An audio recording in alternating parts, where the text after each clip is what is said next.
Every app that you put on your phone is a business plan that you're welcoming into your life. They're going to get your data, and they can sell that to some extent, but in the end, the data is useless unless they can use that data to change your behavior. Because the more predictable you are, the more money can be made off you. We're living in an attention economy. And because human attention is the only thing that's scarce, but human attention is the only thing we have. That's our time. They're buying and selling human time, and that's our lives. Guys like, Elon Musk, these folks who then warn us about, AI is coming, and that they're doing that just to sell their technology. I'm less concerned with AIs taking over us or computers dominating us than us becoming computers.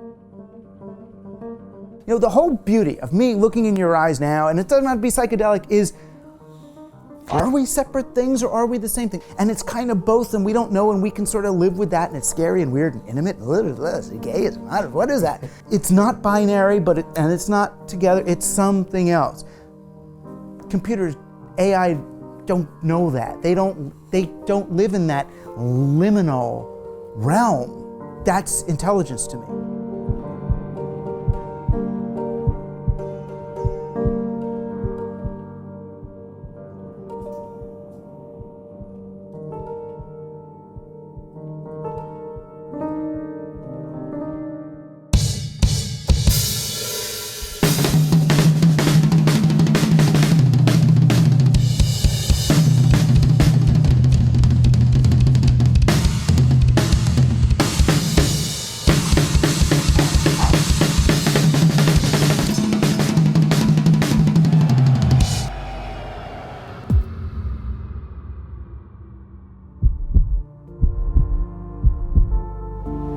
This week, I'm super excited to welcome Douglas Rushkoff, the writer, lecturer, and documentarian who really talks what it's like to be a human in the digital age. He's got books called Present Shock and Throwing Rocks at the Google Bus that have some really interesting things that I think we need to think about. The first one is that thing in your pocket, and companies like Facebook and Google, what they really are engineering you to do is make you an anxious wreck by constantly bombarding you with messages and things to worry about out in the world, and it puts us in this state of present shock. And it's great to think that a company like Facebook isn't trying to make you more friends, it's actually trying to get you constantly agitated. And we wonder why we have a hard time being present in this world and connecting with other people. I think a lot of it starts with our relationship with our technology. And his other book, Throwing Rocks at the Google Bus, he says that companies that are growing for the sake of growth is not the point, and that he thinks in Silicon Valley, humans are actually the enemy. And it's a great concept to think about this stuff. Is Uber really doing the right thing? I think in some ways they are, but in some ways I think Douglas has a very good point, and I really enjoyed my time with him. He gave me a big hug afterwards, and I think we'll definitely be filming a future documentary with him, maybe in New York City, and I know you're gonna love sitting down with Douglas. And Douglas is a podcaster too. He's got something called TeamHuman, and that's perfect because we are teaching how to broadcast yourself. We have a new 8-week course that shows you how we created London Real from scratch. It shows you how to book the guests, set up your studio, and start having meaningful conversations, to find your 1,000 true fans, to book high-profile people to come and talk with you. It's an amazing course called Broadcast Yourself. You can go to londonreal.tv/broadcast to learn about this incredible course. So go check it out. Start broadcasting like me, like Douglas, and all sorts of our guests. And that is it. Now I leave you with Mr. Rushkoff.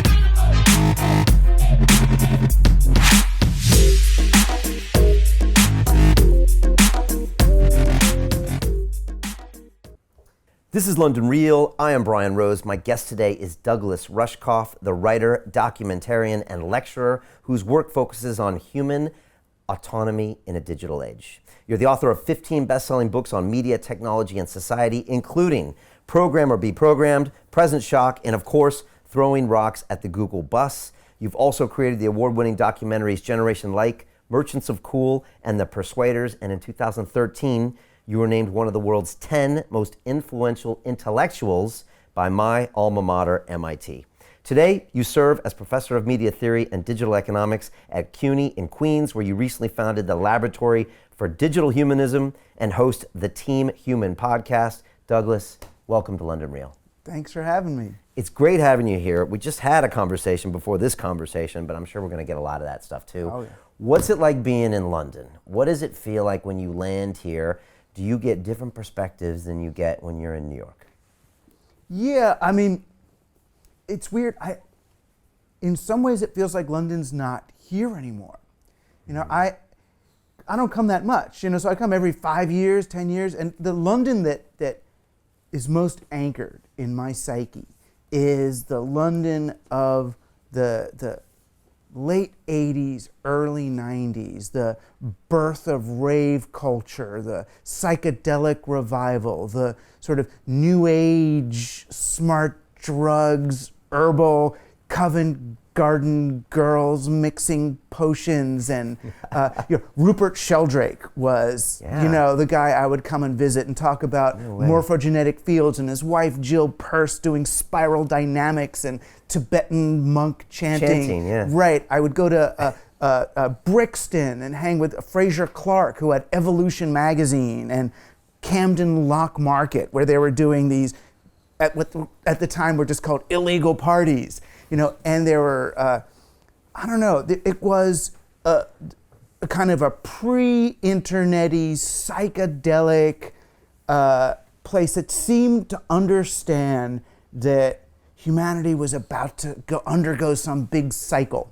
You know, so I would come to London, believe it or not, for almost a spiritual recharge. You know, New York felt new, New York felt like it was about money, and London had this, there was this thing. And as I came here more and more, it felt like, the US, we had Silicon Valley happen, the internet happened, and then I felt like London was trying to copy the high-tech culture of America. And in some ways they did it better design and, all that, and better diodes and cool stuff, but it got it got high-tech, and then it got so expensive here. So now I come to London and I feel very middle class, in not the good way, in the poor way, and wow, how can I afford to take a taxi to this place? And I mean, just the pounds and so it feels a little, and there's a desperation here too because of all that's been going on lately. It's got a different, I'm not saying I don't like it, but it's got a different energy to it, and I don't feel like come here and I'm reconnected to the roots of Western civilization. Right, so it used to feel that way, probably because it was lagging New York by maybe 10 years and still had a lot of its roots. And I guess this city has many different types of cultural roots here, right? Yeah, and there was also, London more than New York or any, London it celebrated an internationalism in a way I had never experienced before. They call New York the melting pot. London's the friggin' melting pot, or there was this celebratory internationalism that it's more on edge now, the different kinds of people. Yeah, I would say the internationalism still exists, and I agree, it's much more than New York. If you go to New York and you're taking a cab in from the airport, there'll be this guy, and you'll say, where are you from? And he's like, I'm from New York. And you're like, where are you really from? He's like, I'm from Nigeria. Right. And you're like, oh, because everyone wants to assimilate there. Right. In London, I mean, literally in Knightsbridge, a woman will walk down with a full hijab on, and she's like, what's up? And the Russian will be talking Russian, and the Chinese will be talking Chinese, and it's like you really do feel like you're in a multicultural place. Probably felt more so like that maybe even 20 years ago, too. But these people you mentioned are great. Funny you mentioned Rupert. Him and Jill were at my house for Thanksgiving. I actually just bumped into him in Hampstead Heath, and what a great person to be like touching with, to get the essence of London. And those rave culture, it just sounds like that was a whole different thing going on back then. Yeah. And now it's become probably, like you said, maybe this copied version of Manhattan. It's been globalized. It's the Emerald City now, super expensive to live here on the inside. So maybe we're bleeding a little of our culture out. I don't know. Well, yeah, I mean, and things ping pong. I don't Yeah. mean to come down negatively on London. It's just, when I first came here, we were trying to be like you. We were importing your culture. We got the rave movement and that whole vibe, we got that from you and combined it with our digital stuff and then bounced it back to you guys. Yeah. And it's just funny, so it goes back and forth. But I just liked that. But then again, I liked San Francisco better in 1992 also, right? Because that was a hippie, crazy, early internet, wonderful thing. And it was before Wired magazine came and recontextualized the whole net as some business pyramid scheme. Right, and I want to get into that, definitely. And I'm guessing you like New York back then better than now as well, or not necessarily. Yeah, well, I don't live in Manhattan anymore, and people ask me, "Oh, do you miss Manhattan?" It's like, yeah, I miss Manhattan when I go to Manhattan, because there's no neighborhoods, there's no shoemakers, there's no, it's Yeah, it's up. It's Now, you said desperation you feel when you're over here. What do you feel when you're walking around the city? Okay, so we got hit with another terrorist attack, a couple in a row now, a few weeks ago, and before that it was in Manchester. Yeah. Obviously the Brexit thing's happening. We're kind of in the middle of a post-election. People don't know what's going on. What do you feel when you're here? And then what do you see when you're in New York? Like, what the hell's going on there in Britain? In some ways I think it's the same. I feel the same thing here that I do there. In the States we've got Trump, we have the Russian hacking, we've got, this social media confusion. There's so many people are spending so much time on social media and using that for their news, and they don't understand that these spaces have been engineered to be disorienting, to create this state. So, we're all confused. And I guess part of me expected to come to London and it's like, okay, you guys, you've been through these things before. You've been through wars. You've been through propaganda. And you guys will know how to deal with it. And, I get in the cabs and I'm expecting, that good old, wisdom of the cab driver. And each one has said to me, oh, it was Labour that burned down that building. Or it was the Tories that put up that guy to do the thing on London Bridge. I'm like, oh no, you're just like, where's the good old wisdom about this is just how it is, don't worry, we're gonna be fine.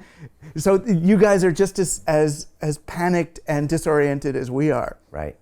Talk about that these social media companies are created to actually instigate this type of disruption in us, because we feel like we're getting the latest news.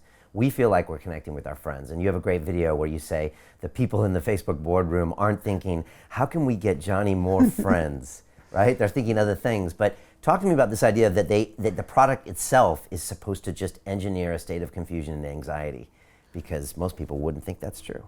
Well, I mean, once you understand that the companies, financially, they have to grow by any means necessary. They just have to find a resource to extract. If they're not getting money from you, which they're not, what are they going to get? They're going to get your data, and they can sell that to some extent, but in the end, the data is useless unless they can use that data to change your behavior. That's the proof. So you end up, if you go to Stanford, you could go to, there's a whole department there called keptology. And keptology is really the science of how do you manipulate people's behavior in digital spaces. There's a guy named B.J. Fogg who wrote a book called Persuasive Technology, and he's got the main lab there. He's the guy who was the instructor for Nir Eyal, the guy who wrote Hooked, which is about how do you... Yeah. And what they're looking at, and these are the smartest kids from Stanford are being trained in how do you use digital media to get people to do stuff. So you essentially, there's two main sciences. One is the Facebook science, where you take somebody's data, you take somebody's past behavior to figure out what's their most probable future. And they can figure out with about 80% accuracy if you're going to decide you're gay, if you're going to decide to go on a diet, if you're going to decide to get divorced, if you're going to decide to get fertility treatments. They know with about 80% accuracy. So on the one hand, they can use that to market to you, oh, here's diet pills for you, because they know with 80% probability that that's something you want.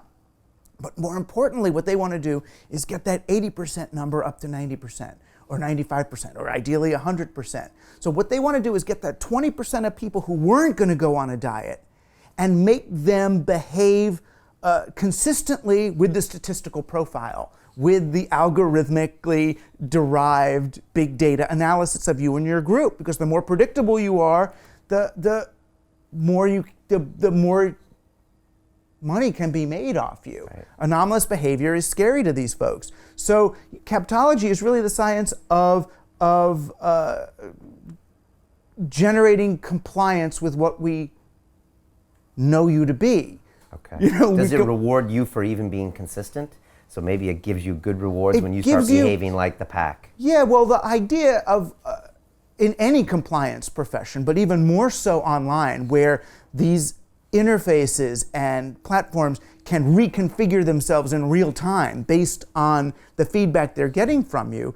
What they really want to do is sidestep your neocortex, is sidestep your advanced brain and appeal directly to the reptile brain, to the very base. And in order to do that, to trigger behaviors in real time, it's a more Pavlovian thing, then they don't want you thinking. They don't want you making considered, reasoned responses. They don't even want you engaging in a genuine connected social relationship with someone else online. If you're engaged, if you're thinking, if you're using your cognition, then first off, you're not buying and selling anything. You've paused to think, to reflect. That's terrible. If you're connecting with another person, that's a problem, because then they can't sell you. Wait a minute, you're having sex with your girlfriend? Oh no, what are we gonna do? How are we gonna sell you Viagra? How are we gonna sell you blue jeans? How are we gonna sell you hair tonic? He's getting laid already. We've got to have him not getting laid, right? So that we can sell him something. So there's that. But there's also the problem is then you can't be manipulated in the, look at red, red, go, eat, buy. So, and that's a problem. That's why we see our political conversation falling. That's why we see the extreme polarization between right and left. Because if you're going to be, you can't just be a right-wing intellectual. You have to be a right-wing reptile, and that's going to be someone who's just like, that's the person that you can manipulate in that simple polarized way. And are we becoming that person because we're constantly being trained to be that person because of these digital devices, digital networks? I mean, yeah, so we are addicted to these things. Right. We are. I mean, and they're. It's just beyond the proven addictive. They've proven that these are addictive. They're using the same techniques that the folks who made the one-armed bandits in the slot machines in Las Vegas. The very same algorithms to figure out how do we get a person most addicted to this. How much money do we have to give out in little bits for them to stay completely focused on that? Those are the same algorithms they're using to figure out with your news feed, when we give you little pellets of reward in order to keep you stuck. Yeah, I remember 60 Minutes did an article or one of the video things where Leslie Stahl went to Vegas, and it was about these people that, again, doing a lot of this digital poker, and this is like 10 or 12 years ago, and they would do these little micro bets. Like each time they would win like 12 cents or whatever, and as you look at them and you look at what are these people doing? Why would you sit there and push these buttons for 4 hours? You're making 12 cents, you're losing 4 cents. And now that I look at it, and you read Nir Eyal's book, that's exactly what we're getting with these digital companies, right? We're getting these small little, what is it called? Variable reward. That's one of the things that Nir talks about. Yeah. You don't know what you're gonna get. You get the dopamine hits with the uncertainty, and they're engineering it in. Right. And you go to the amygdala is what you're saying. So you get these panic reactions, and that's what gets people to pay attention. Right. So we stay in fight or flight that way. And now we've got a news media that makes so much money off terror. And that's what but terror... Haven't they always, though? Yeah, they have. But now they've got better technology. Okay. And now we are, rather than living on terra firma, rather than living in the world and visiting these spaces, now we're living in these spaces and occasionally visiting the world. And that's That's an issue. So people think, oh, you hate digital technology. No, I love digital technology. What this stuff could be doing, how it could be connecting us, the peer-to-peer society that we could be building, even the original vision, Rupert and those folks, of that we're building a global brain that is the realization of the Gaia hypothesis. I mean, that was London. That was this vision of the technology before the West Coast of America got a hold of it. It wasn't, West Coast, first we went with individual achievement. We have in America, our spiritual culture was much more self-improvement. So you go to Esalen and you reach the top of Maslow's hierarchy of needs, self-actualization. Whereas London always felt, and the London spiritual subcultures were more collectives. Okay. You had your posse of people, your little group, and their rave posse. So it was much more about collective transformation. Okay. So when you come back from one of your trips with Rupert here in the 80s and you go back to the US and you hear about this thing called the internet, you're thinking, okay, maybe this is the technology that can help us realize this kind of global collective. For a time, I never saw this coming. Oh my gosh, this technology could do everything that we had been talking about through these groups. I remember in 1989, I got to MIT and they gave me an email account. It was called the Project Athena, and and I didn't know what the hell it was, and nobody really used it. It was this little glass room off the main hallway and out of Lobby 7, and I got it. It was MIT.edu, and I think I sent my brother an email at Stanford, and that was it. And there was really no internet until I graduated in '93. Right. And I remember I finally used it for the first time in like '95 somewhere. Tell me what you saw when you first saw the internet. What did you think it was going to be? I mean, I thought that the internet was going to augur a renaissance for us the way the printing press did in the original Renaissance. And in some sense it did. It did. Only I thought it was going to be a renaissance that empowered people rather than central institutions. I didn't think it would go in the direction it did. I saw, back from like the homebrew chaos computer clubs and the bulletin board systems. Bulletin boards and cyberpunk. I mean, the first internet-y thing I was on was called FidoNet. And FidoNet was a way for different home computers, little Tandy Radio Shack computers, would call each other up at night and pass messages back and forth until the message got to the right place. It was like a mesh network, but way back then. There was no central internet. There was no node. There was no... So the vision of it was so grassroots that it felt... so I discovered the internet around, or networking technology around the same time that I was reading James Lovelock and the Gaia hypothesis and Peter Russell and the Awakening Earth and all. And I thought, oh, this is the way, at least we're going to practice wiring up the global brain. Okay. Now, I never thought the net would be the global brain, but I thought it would be the way, like training wheels for some, and this sounds crazy, but for some kind of global telepathic connection, that we were going to have to deal with so many issues of privacy and connection and all that. If you just know everybody's thoughts and that's going to be scary. So the net was going to train us kind of in how to do that. And then we'd find out, oh, we don't even need the net at all. I just know you know me, and we're all together. We're all good. What is the Gaia hypothesis? The Gaia hypothesis is really just the idea that the planet is an organism. That we're one thing. And the more we know about nature, the more we know that. Yeah. So, the trees in the forest, we think of them as individual plants, but now we know that their root structures are connected to one another by mushrooms, by fungus. So that if there's a tree that's strong and there's some plants, even different species of plants that are suffering for whatever reason, the mushrooms will transport nutrients from that tree to the sick plants. So that's why a forest is healthy. And then we plant all these trees individually and wonder, well, why aren't they flourishing? It's like, because you didn't understand the organism. You're doing weird monocultural separate plant growth and pouring steroids on them, and then you're wondering why it's not working out. Right, okay. So you thought the internet would also help everyone realize this kind of unity of the planet, all the ideas coming together, etc. All right, and when did you first started to think that maybe it wasn't going to go that way? when the first issue of Wired magazine came out. I had Kevin Kelly in here about 6 months ago. Yeah, you can God thank bless him. him. Yeah, well, Louis Rossetto more. So Louis Rossetto was a really strident libertarian who saw in the, and you would think he was a real libertarian, but he kind of wasn't, because what he said was in the first issue of Wired that the internet is a tsunami coming, and it's going to disrupt all of your businesses, this kind of creative destruction idea. And you better buy Wired and hire the great consultants that we put on these pages if you are going to survive what's happening.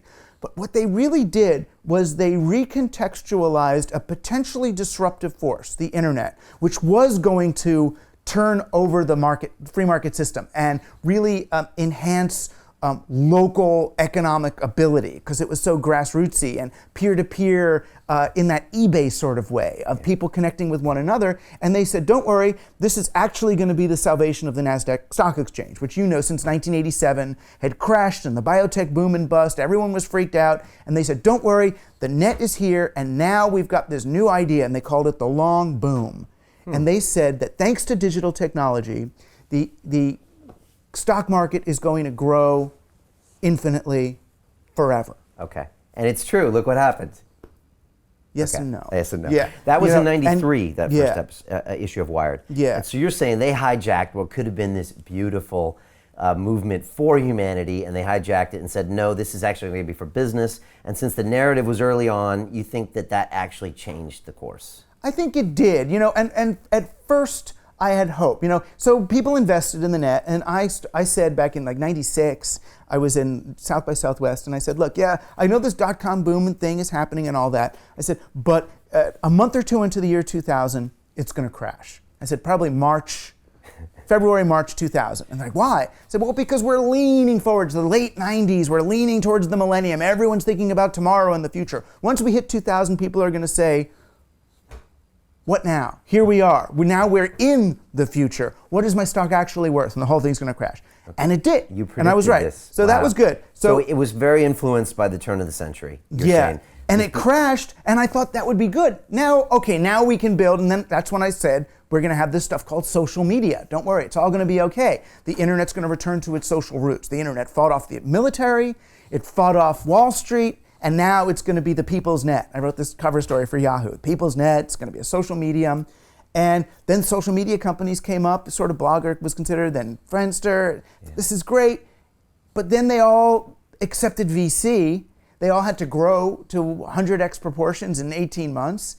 And they pivoted away from their social missions and became just, shills for Wall Street. Yeah. Did you ever think a Facebook will get as big as it is today? I didn't. I thought Facebook would ultimately fail at becoming at least this big because it's so cumbersome. The experience of Facebook, and maybe this is oddly enough, even though I was cyberboy in the early 90s, now I'm an old guy, but my visceral experience of Facebook is of being manipulated and shepherded. It feels heavy to me. There's just, it's like the old AOL. It wants to recapitulate the entire internet inside its little closed, walled garden. And I mean, when I compare the Facebook experience, say, to the Twitter experience, Twitter's light. I know what I see who I'm subscribed to. They see me. I say my thing. I'm in. I'm out. Boom. It's just flow. I don't get that same feeling. So I thought on a visceral. Hence the valuation of Twitter. Twitter only makes $2 billion a year. And the problem is that's about what it can make. So in the internet, as it's currently designed, in internet digital economics, making $2 billion a year and plateauing is not permitted. You have to keep growing. And that's why it's a mess. Not everything scales infinitely. Well, also, Twitter's not controlling your behavior in the way that Facebook could. Twitter is providing you probably a good service, right? Some connections, some news, I can walk away from it. Facebook is making sure you can't walk away from it. Because I got your memories, I got your kids in there, I got your communication via Messenger, and I'm creating this alternate world that I'm going to tell you is more interesting than your world. And I don't think Twitter ever got there. No, and that's partly because, not that they were ethical, but partly because it was a better technology. And the reason why Facebook wins is not because it's a better technology. The reason why Facebook wins in this scenario is because the underlying operating system of venture capital, of the pyramid scheme, of the growth requirement, favors that. And that's what I end up writing about. Central currency, which has an interest imperative. Once you're using central currency, you're working for the bank, because you're going to pay them back more money than you borrowed in the first place. And once you're working for the bank, you have to grow. And once you have to grow, you have to manipulate people in order to create more surface area on your company. Yeah, let's talk on this first, because I want to get to a bunch of other ideas you have. But this idea that in today's economy, especially with a Facebook, which is a public company now, it has to show quarterly results in order to get great stock prices, which means if they want to raise more money, they can do it, et cetera, et cetera, et cetera. So as opposed to, say, 200 years ago, well, maybe that wasn't true, as opposed to, say, 1,000 years ago, talk about this need for growth, especially these Silicon Alley companies, and why it's the wrong paradigm and why it brings us these dehumanizing results, if I'm summarizing that correctly. Yeah, well, I mean, I did the history on it, and again, America wasn't even around when this became embedded in business, but there was a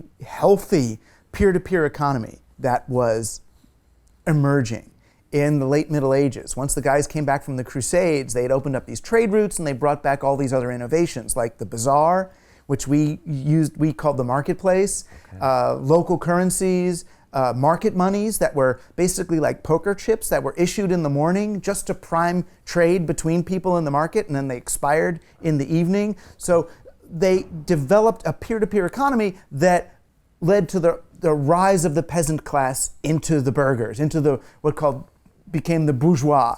The problem was the aristocracy got poor as the burghers got wealthy, so they used laws to prevent all of this. They invented the chartered monopoly, which is the proto-corporation, which said no one's allowed to do business except the king's charter. And they invented central currency, which said you're not allowed to use these market monies anymore that are all optimized for velocity. You have to use coin of the realm, borrow it at interest and pay it back so the wealthy could stay wealthy simply by being wealthy.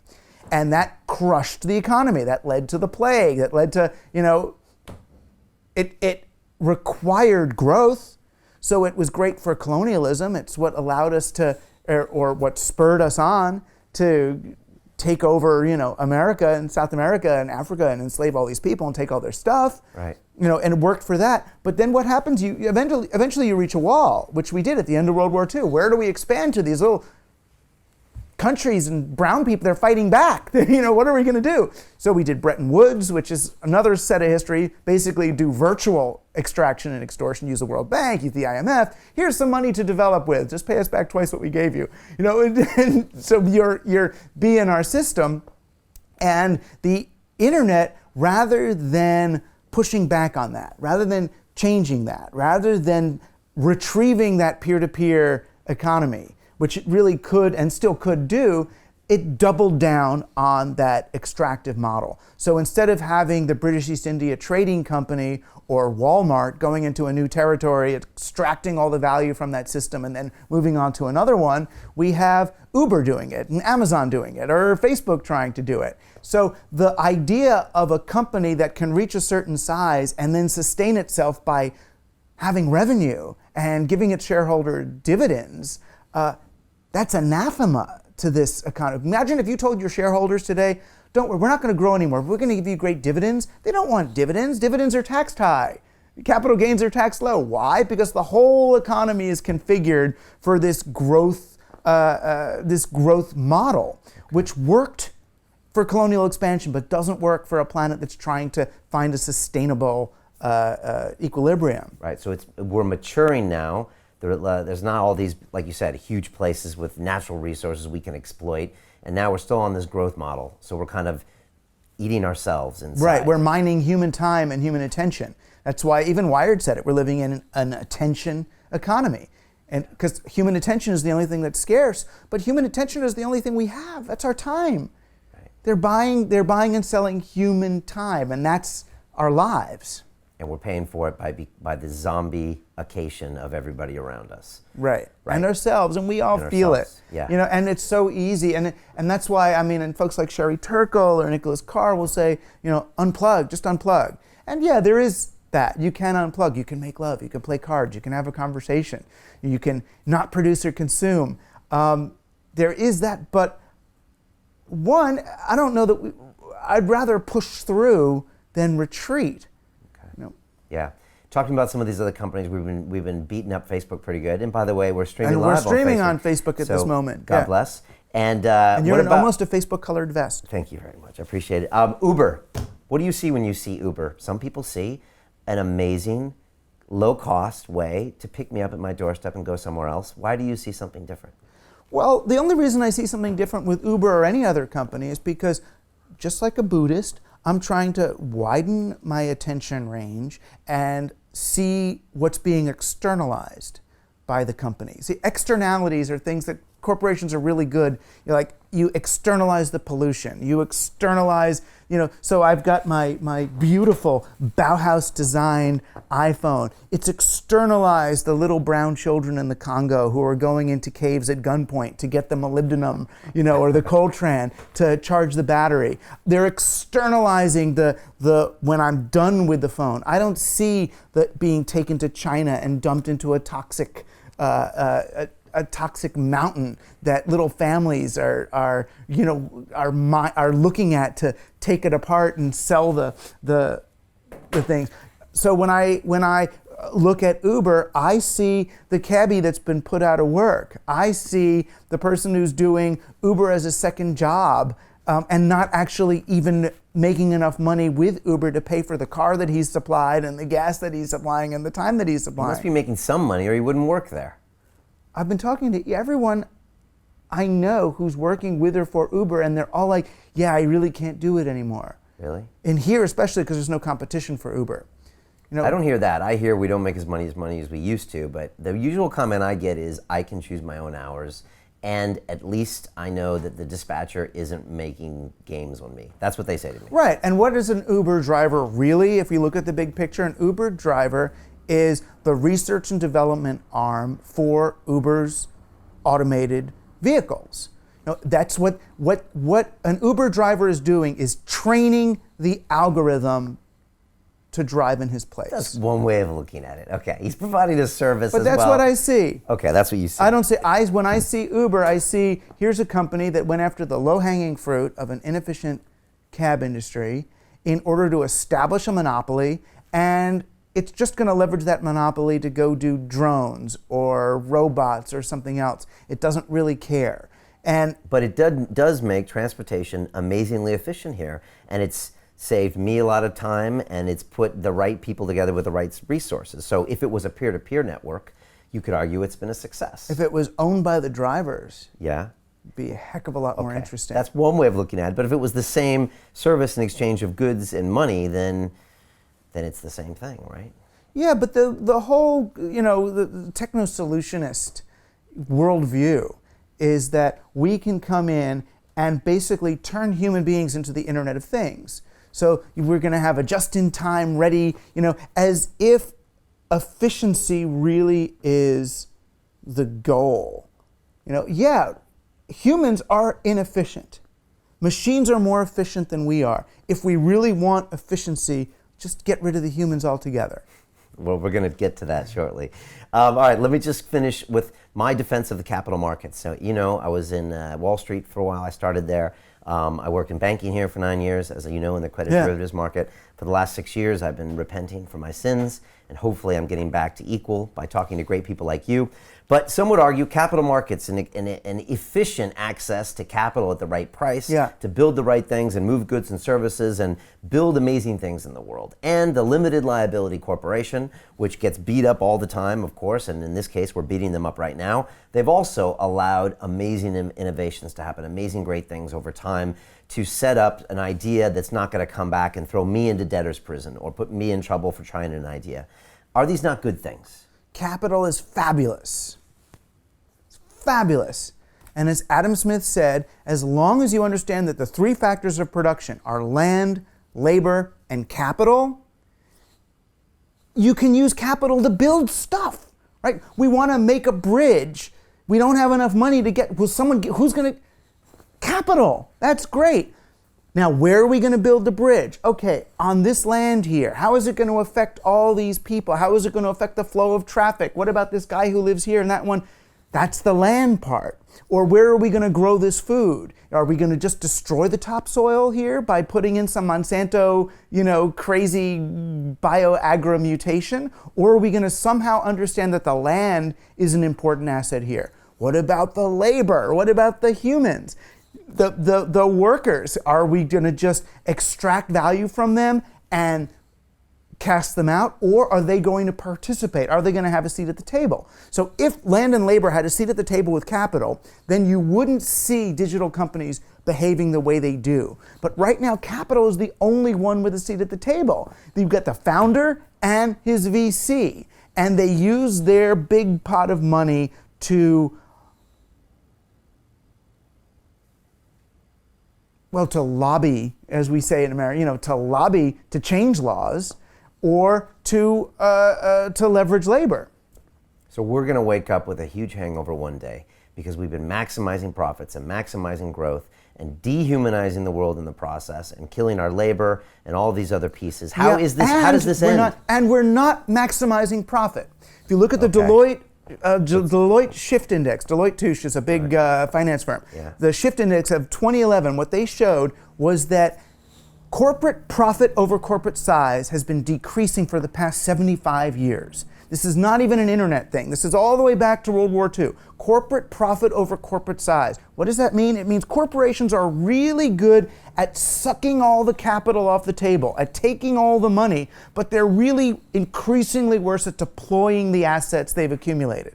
So they have an obesity problem. They're getting bigger and bigger and bigger. So they'll go like Amazon or Uber into a marketplace, into a vertical, and extract all the value from it by creating efficiencies. They'll extract all the value because we don't really have to pay you, and it doesn't matter if you leave, and we're going to replace you with a machine anyway. It doesn't matter if the topsoil's gone because Monsanto's going to come and grow crap on there for a few years and kills people later, but that's going to help the medical partner or whatever. It's all good. You extract all the money, and then there's no more market. So what these companies are doing is actually destroying the markets on which they depend. And traditionally, like a Walmart or a regular company, they could just move to another market, and there's always China, move over there. But what they've done is destroyed the topsoil. They've destroyed the markets on which they depend, and now they're sitting on this money and they can't deploy it. So what do? They do mergers and acquisitions because they can't actually innovate anymore. And as you know, 80% of mergers and acquisitions end up losing money for both sides because they're not real acquisitions. They're just buying a company for its innovation, and then because it's part of this monolith, now they can't innovate either. So we're coming to the end of this, is what you're saying. It's bad business. Okay. So even though we don't know it. We don't know it's bad business because they're just focused. They do know it, and I've spoken with the CEOs of Fortune 100 companies. These are the biggest ones in the world. I've sat with them in their offices, and 2 different Fortune CEOs have wept in their offices with me because he knew he was cannibalizing his own company. The shareholders were forcing him to sell what are called his most productive assets. These are the assets that actually have employees and did things, like when GE sold off its washing machine business because they realized they make less money selling a washing machine than they do lending money to someone to buy a washing machine. Washing machine business, you have employees, you have health insurance, you have materials. Screw all that. Let's just go abstract. Let's become a money company. So they sold off all their productive assets.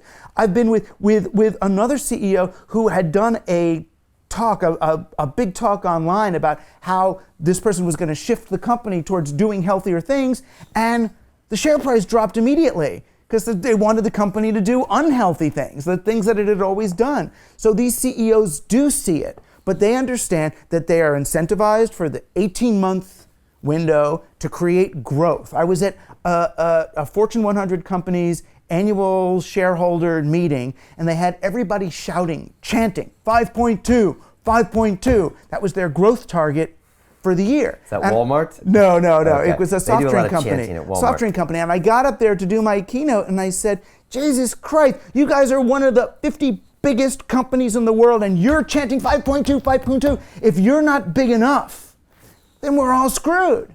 We're all screwed. If you have to grow. But there are shareholders pushing this action, and those are human beings. So what are we, just stupid? Are the shareholders stupid? We are stupid. They're pushing it because they accept the rules of growth-based corporate capitalism. It's this paradigm we've been sold. Right, as the underlying condition of nature. We're killing ourselves. They don't want dividends because dividends get taxed at a high rate. They want capital gains, which are taxed at a low rate. So it's even built into the legal policy structure is to favor growth over revenue. Okay, so we're slowly killing ourselves with the wrong paradigm. And Right. one day, we're going to have this realization that our dogma is completely wrong. But by then, hopefully it's not too late where we haven't killed our own brains or killed our own culture planet. or our own planet. Okay, let me take a couple more companies and then I want to go down to that And you know who stuff. gets this though? Who? Oddly enough, and I don't like to say CEOs. good things about it, right? The CEOs understand it, Because so they feel because imprisoned. they have the inside look, right? Right. They get to see the inside of the company, the reality. They get shareholders that are going to sack them if they don't get rid of the washing machine company, because they will. Yeah. And so they're probably the most conflicted. They are, because They of cry some in front of CEOs, you. I know, and some CEOs, they actually like the industry they're in. Right. They actually like, Probably why they're there. We're a good company. We're actually, they like competence. You know, it's like if you love hotels and you run a hotel chain, you're going to get booted because you want it to be good. You want the carpets to be clean. Right. You know, you just love that. You love what you do. You know, that doesn't work. But you know who kind of gets the long-term picture are the Chinese. Really? Interestingly enough, Okay. they don't have the same colonial understanding. Right. They have a long history. And they right? understand Not we based on are capitalism. China. They don't see themselves as owning the world. They see themselves as the center of the world. Okay. And that's kind of a difference. You know, and they're doing way more environmental research and development than we are in the West right now. Are they? Okay. They get accused of doing all the damage. They are doing damage, but that's because they see the damage. It's interesting what they do now. They have online sites that they will shame companies that go over their carbon emission quota, and like the whole nation will boycott them. Really? We got to talk about the Chinese later, because they get kind of this faceless, the Chinese are doing these things. They're building our hardware. They're ruining the planet with resources. They're going into the African countries. I want to talk about that. They are doing, some real nasty stuff, but they do have a slightly different approach. Okay. There's certain things that we could probably Let me throw a adopt. few of the names out here. Google or Alphabet. What's going on with this company? Your read on it. We're also being probably watched at some point now on YouTube, which is owned by Google. So again, my hat's off to the other digital media companies. What do you see when you see Google? What I see when I see Google is a company that got so big that they became a holding company. You know, Google was two kids in a Stanford dorm room who crazy? came up with a kind of a peer-to-peer style algorithm to take down Yahoo. Yahoo were the big bad guys then. Right. They were the guys that were abusing the internet for their own corporate gains and being a portal. You get to see what we show you. Google was really about the people, and a bottom-up collection of all that. And now that company, I mean, on the one hand, and I called the book "Throwing Rocks at the Google Bus," not because I think people should, but because the real image of people in Oakland and San Francisco lying down in front of Google buses or throwing rocks at them because they understand that this company is hurting the real world that we live in. So San Francisco rents went up, people couldn't live there anymore, and now the company was using public bus stops to transport its employees back and forth on these buses. It felt to people like the alien mothership had come down and they're being shipped back and forth on these transports while their own town becomes unaffordable and they have to leave. So the good guys, at least to the people in the real world, felt like and were becoming the bad guys. But what I really see is a company that got too big, that got unmanageable, that got to the point where, okay, I realize now what we are, we're a bank. So Google is now a company that buys and sells technology companies to make money rather than innovating itself. That's what I see. And that was the creation of Alphabet. I actually saw Eric Schmidt speak on stage about a year ago. I was actually interviewing someone on stage and he came on and I had to remind myself he works for Alphabet now, not Google. And I don't think people even understand the difference.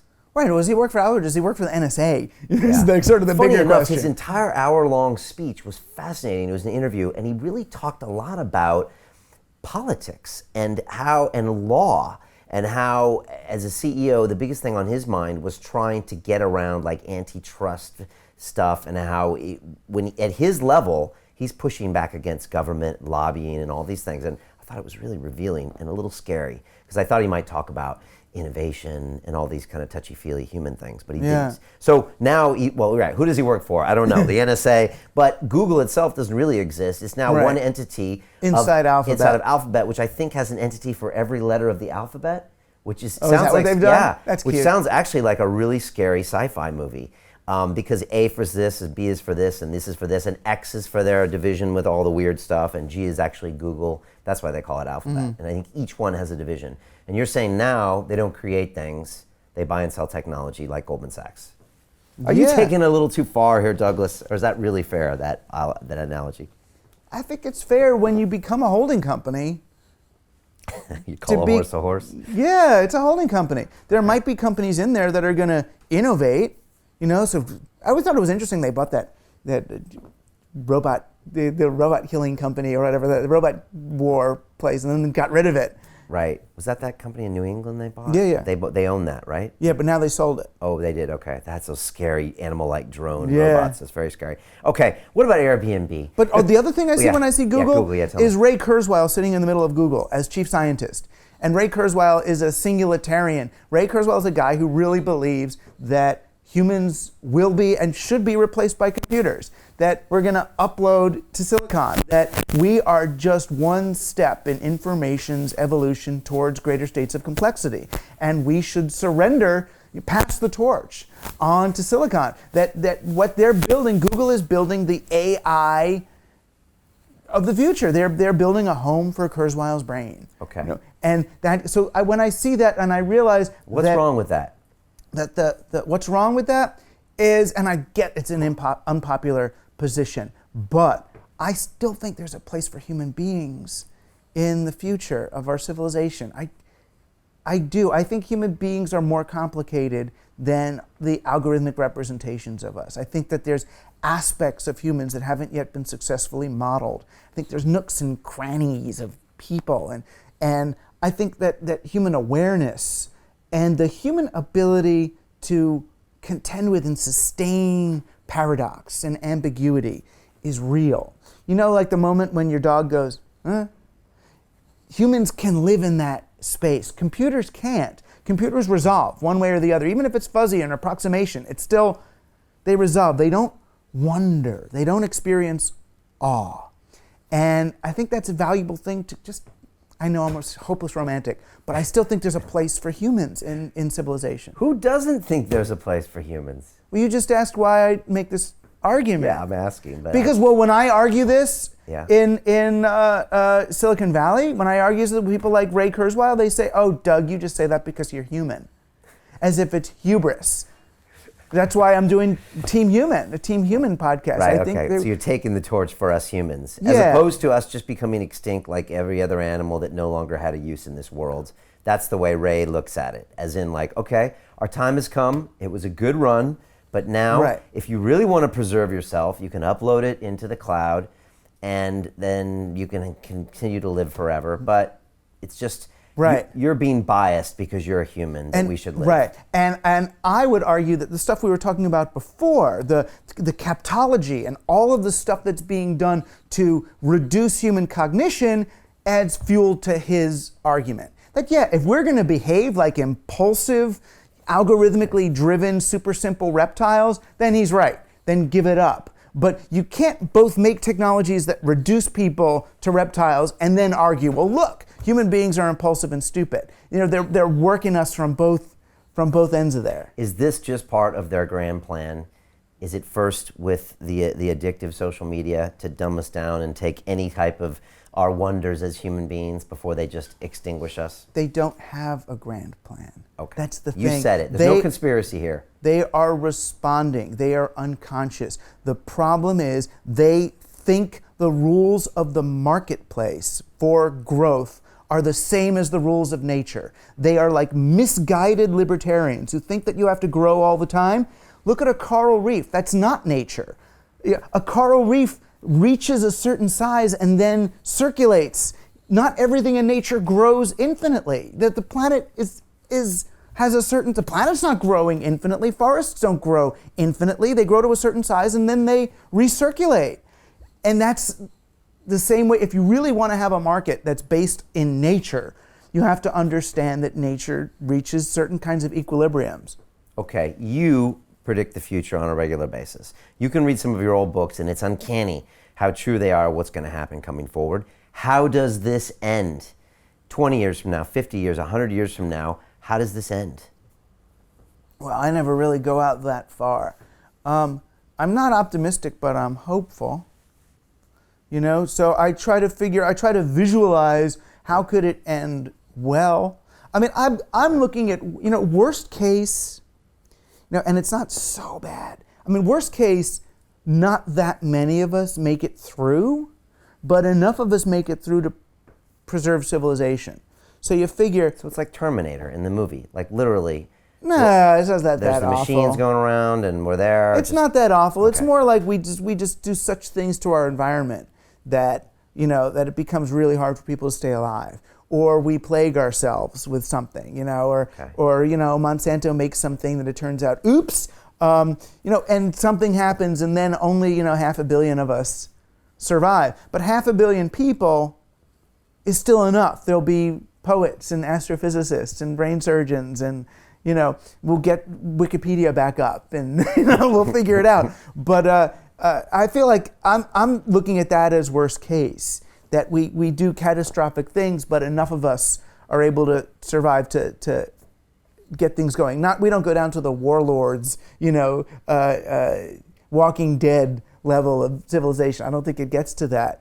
But it's such an unnecessary downsizing. It's such an unnecessary amount of pain. So I really think, I really do believe that our economic model is the easy access point. That's the high leverage point from which to sort of change this. So if a company like Twitter can be considered successful,